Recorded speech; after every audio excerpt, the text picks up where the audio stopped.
Welcome back. Zambia's former president, Edgar Lungu, will be buried in South Africa. According to Lungu's family, the former statesman will be buried in Johannesburg in a private funeral. The announcement comes after Zambia's President Hakainde Hichilema abruptly ended the national mourning period for Lungu. In his address yesterday, Hichilema announced the immediate end to the mourning period, saying the country needed to resume normal life. Earlier this week, the repatriation of Lungu's body from South Africa was also cancelled by his family following uncertainty on where the former leader would be buried. Lungu, who led Zambia from 2015 to 2021, died earlier this month in South Africa, where he was receiving treatment for an undisclosed illness. We are now joined by George Twala, former Zambian Ambassador to South Africa, as well as Lungu's friend. Bab Twala, a very good evening to you. Thank you so much for your time and availing yourself for us this evening. We certainly do appreciate it. So maybe I want us just to start off by having a conversation about the relationship between yourself and former statesman Edgar Lungu. I mean, you started your serving as a High Commissioner to Zambia for South Africa in 2019, when he had already been president since 2015. There were tensions between the two countries at the time. Just talk to us about how that began between the two of you. Well, the tension, thank you for having me. The tensions between South Africa and Zambia at the time were not really tensions in the true sense of the word. Okay. Just some misunderstanding regarding some one or two issues which I think my arrival tended to resolve all those problems. And what I would say, when I presented my credentials, I had found President Lungu to have been quite a warm person, quite forward, quite understanding, reasonable, so to speak. And he actually made my task as South Africa as High Commissioner there quite easy, quite easy. Quite a lot of things I think that one could have done, but I think we did well. We did well. We did well. I can say that for sure. You spoke at his memorial service. Yes. And in your address, you mentioned how he was down to earth and one with the people. How important is it for a statesman, especially on the African continent, to understand his people at such a grassroots level? You see, if you have a leader of that type of person, you immediately have got a full understanding. You don't really depend on everybody else whispering on your ear. I think that's one of the most critical issues that I think President Lungu had. He could listen to his people. He could be told issues by his advisors, but he was no fool. He was no fool. I mean, he's a lawyer professionally, but he was no fool. He listened very well. And I think it's quite a shame that, well, most of the time, some of our leaders, we only see them during elections, you know, when they're now campaigning, etc. And you find by the time they're coming to campaign, they are surprised by quite a whole range of issues, you know. But well, they'll do a very good job kissing babies and shaking hands and visiting our grannies and telling them that they will get their pensions and even adjusted upward with about 20 cents just to buy a loaf of bread. Right. So, but for Lungu, I think he was quite a very warm person. And what would you say were his key policies that defined his presidency at the time? More than anything else, I think he was a pan-Africanist. A shy one at that, I think, let me put it like that.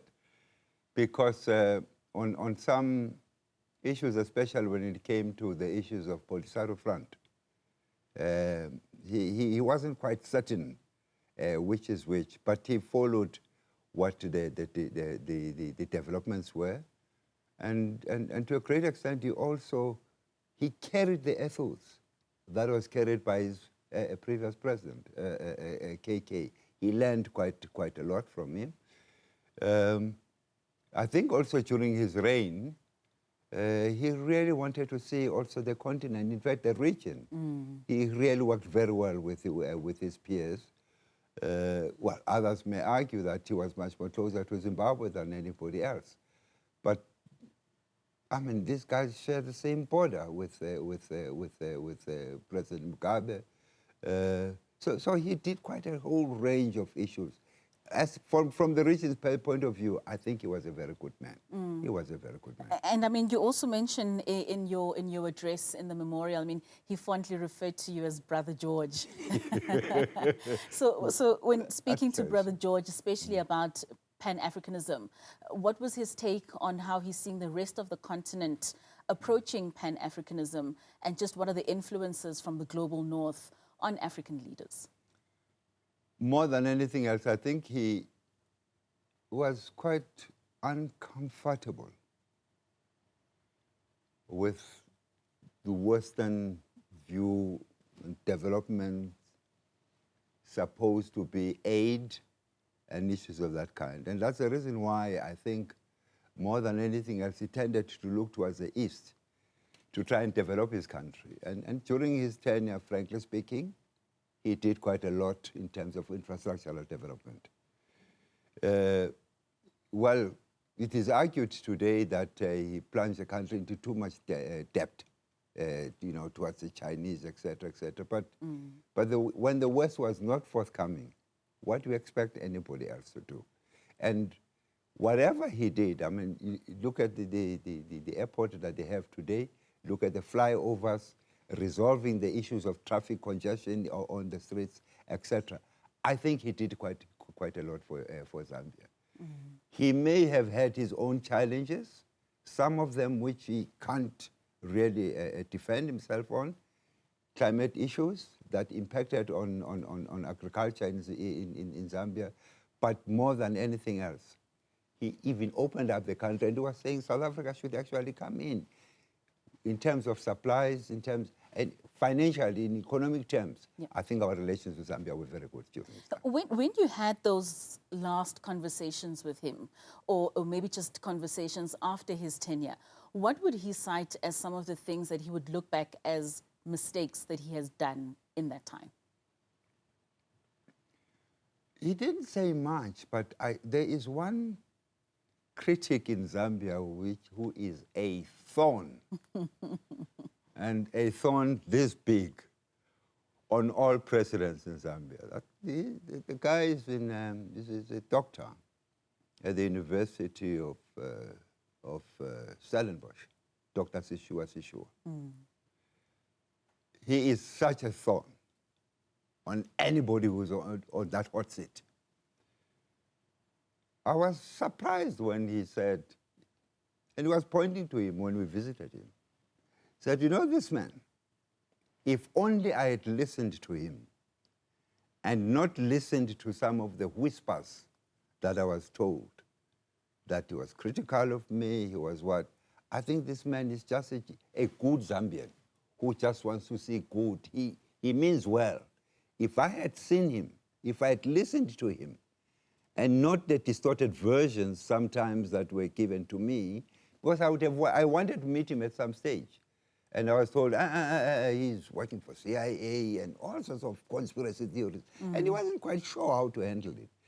But he now realizes, a joke is that one cadre of the Patriotic Front literally went for him, and because he was challenging Lungu's third term, he then said, no, this man must be arrested for treason. You know, it wasn't an easy thing.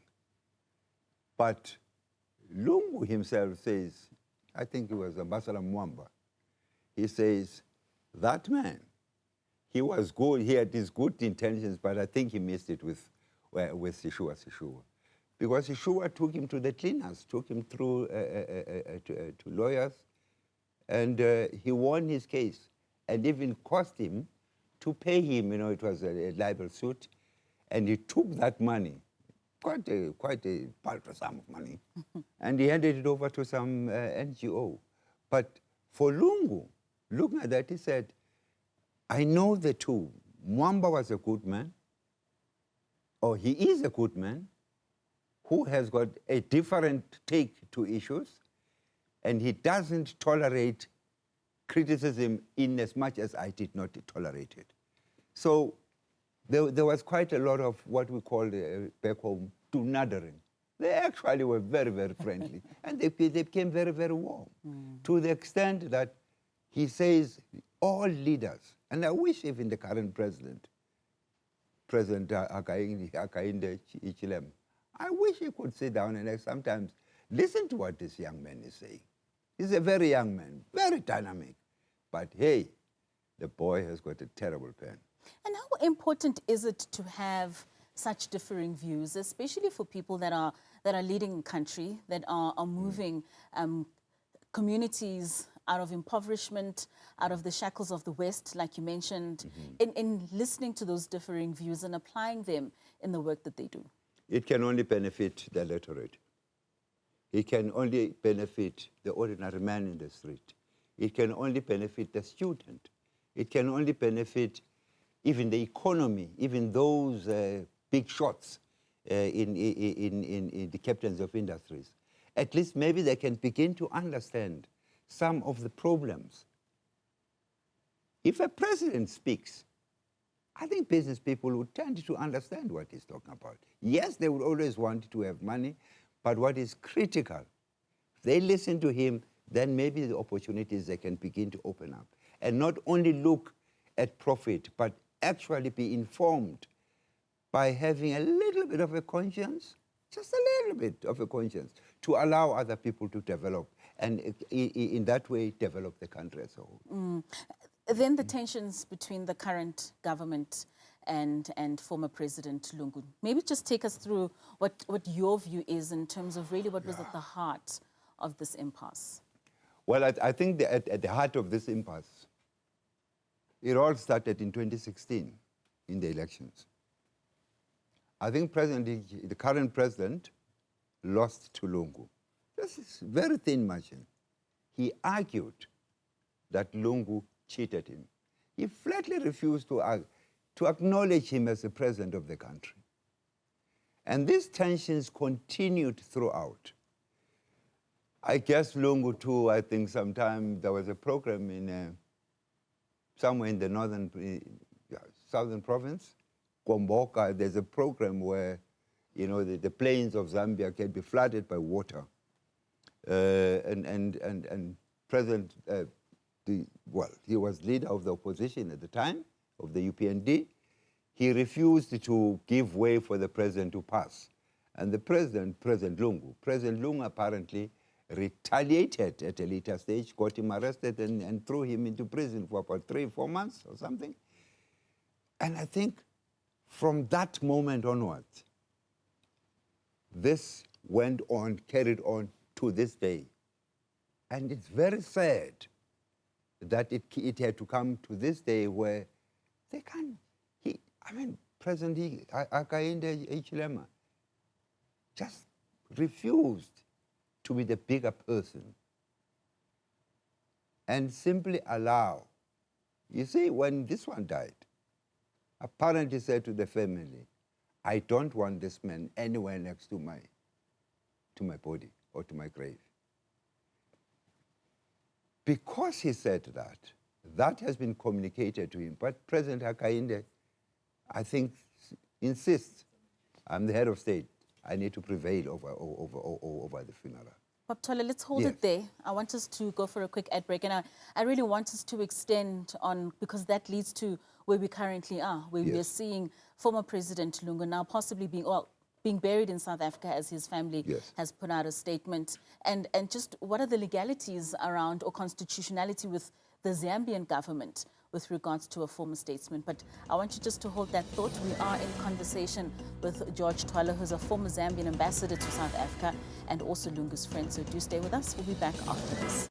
Welcome back. We are in conversation with George Twala, who's a former Zambian ambassador to South Africa and a friend to Zambia's former president, Edgar Lungu, was set to be buried here in South Africa, first ever for a state president. Twala, so before the break, we were still having a conversation about the current state that we're seeing with regards to the impasse between now the family of former statesman Edgar Lungu, as well as the Zambian government, and him now being buried in South Africa. You were with him, in fact, when he arrived in South Africa, about 2 weeks before his death, I believe. There's a book that you're launching tomorrow, Struggle as a Way of Life. Yes. And that book speaks about your life in the struggle, being part of the Soweto 11, being someone who really was very instrumental in ensuring that young people were able to voice out what it is that they wanted from the apartheid government at the time. And you handed former statesman Lungu a copy of that book. That was your last encounter with him. And in fact, that was the first official picture of him since January of 2025. Just talk to us about the struggles that he was experiencing as a former statesman, being in Zambia, trying to come to South Africa for treatment, and subsequently now his life having ended. Yeah. Well, he arrived in South Africa, I think, sometime in January. Yes. You see, at some stage when he was head of state, he did come to South Africa and he got treatment for his illness. I would want to believe, well, I'm not sure if I can say it, maybe it was cancer-related, I don't know. So when he lost power and there was a change of government, President Hakainde then came into power. Even the handover of power at the stadium was not quite a normal thing that you always see. But we'll leave that. As they continued at the time, I think some bit of harassment. You would even begin to think it was now, it's my turn, your turn is gone, I'm in charge. Where the president was denied, he asked for permission to travel. You know, there are certain privileges that presidents have. You're allowed to travel once a month or once a year or twice a year to any place of your choice, state expense, etc. I think he applied sometime in 2022 or 2023 and he was refused. And this would be for him to travel to receive treatment? To receive treatment. He was refused. On one other occasion, I think it was 2023, I think, he had already had his luggage in the plane. I think it was an Abu Dhabi flight.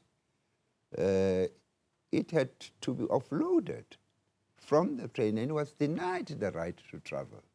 I actually went to see him shortly after that incident because I had thought that there was a likelihood, that it was a South African Airways flight. And I went to see him to actually find out, is that true? Was it South African Airways? He says, no, it was an Emirates flight. Why is it? He says, I don't understand it. Because on this occasion, the state refuses me travel at its expense. I'm traveling on my own, at my own expense, and I'm denied the right. So these issues continued. I think at some stage, I guess, he got fed up. And he thought he must return to politics. And for saying that, the president, and I think it said it is in the Constitution, I'm not quite sure, I haven't studied that Constitution to that extent. So he therefore had all his privileges stripped so that he can't, I guess the argument was, you can't be a part of the opposition and still expect the state to enjoy the fruits. Exactly, and enjoy the fruits. So they withdrew them. He didn't mind. So he continued trying to travel and could not until the UN rapporteur was coming to me to Zambia. Somehow, I don't know how he did it, but when the rapporteur landed, he was at the airport. He could not be stopped, so he traveled out. And that's how he made it. That's how he came to South Africa. So he went through his medications, still at his own expense. At his own expense, not at state expense. And even when, you know, when he had died, if you listened to the statement that was issued by both government spokesperson and the family when they were trying to resolve the matter with the view that he travels on Wednesday. If you look at the beginning of those statements, both of them came, it was not a joint statement. It were two separate statements by two parties, in the sense that the Lungu family said he was here at his own, on his own steam, and the government representative, Secretary to Parliament, said he was there at government steam. So you actually realize that the things were just terrible between the two. Now, where are we now? I understand. The family has since, you know, since yesterday's statement, I heard you on the news when you announced that the president, or when you reported that the president has now suspended the period of mourning. The family feels, even if there were to be any mediation, that mediation would only happen and be acceptable until he takes off. When he lands on the ground, things may change. So they just felt, just to have peace, they would therefore exercise other options. Apparently, they will bury in South Africa, which is a real shame. It's a real shame. And I really want you to expand on that. I suppose many Zambians were looking forward to that last send-off of their former statesman. What does this do in stripping a nation of having that opportunity of burying their former statesman?